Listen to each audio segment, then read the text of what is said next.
Pardi highway પર મોતનો છટકું, વેપારી અને ગાય બાદ હવે બળદ ગટરમાં ખાબક્યો, તંત્રની નફટાઈ ચરમસીમાએ।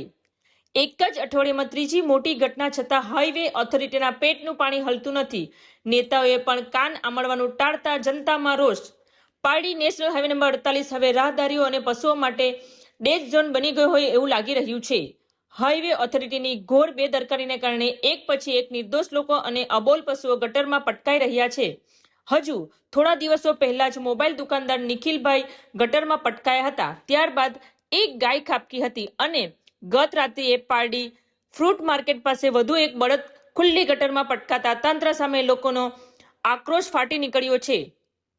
સીસીટીવીમાં પુરાવા હોવા છતાં તંત્ર ઘોર નિંદ્રામાં। મોબાઈલ વેપારી નિખિલભાઈ ગુલાની ગટરમાં પટકાયા તે ઘટનાના સીસીટીવી ફૂટેજ વાયરલ થયા હોવા છતાં એસી ઓફિસમાં બેસતા અધિકારીઓના કોઈના મોતના સમાચારની રાહ જોઈ રહ્યા હોય તેમ લાગે છે। હાઈવે ઓથોરિટીએ સફાઈના બહાને જેસીબી ફેરવીને હયાત ઢાંકણા પણ તોડી નાખ્યા છે, જેના કારણે ગત રાત્રે ફૂડ માર્કેટ પાસે એક રખડતો બળદ ગટરમાં ખાબકતા ગંભીર રીતે ઈજાગ્રસ્ત થયો હતો।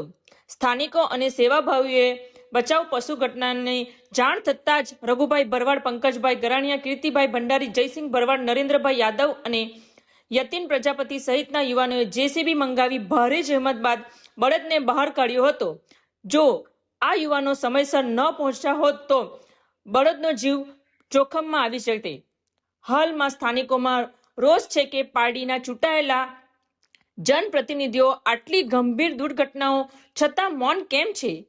હાઈવે ઓથોરિટીની આવી લાલિયાવાડી સામે કોઈ નેતાએ કડક શબ્દમાં કાન આમળવાની હિંમત બતાવી નથી। શું જનતાના વોટ મેળવનાર નેતાઓ હવે કોઈનો જીવ જાય તેવી રાહ જોઈ રહ્યા છે? અમારો પ્રશ્ન એ જ છે કે સતત ત્રણ ઘટનાઓ બનવા છતાં હજુ સુધી ગટર પર ઢાંકણો કેમ નથી નાખ્યા? જો હવે કોઈ મોટી જાનહાનિ થશે તો તેનો જવાબદાર કોણ? હાઈવે ઓથોરિટી કે સત્તાધીશો? શું જનતાના ટેક્સના પૈસે માત્ર મોતના ખાડા ખોદવા માટે જ હોય છે?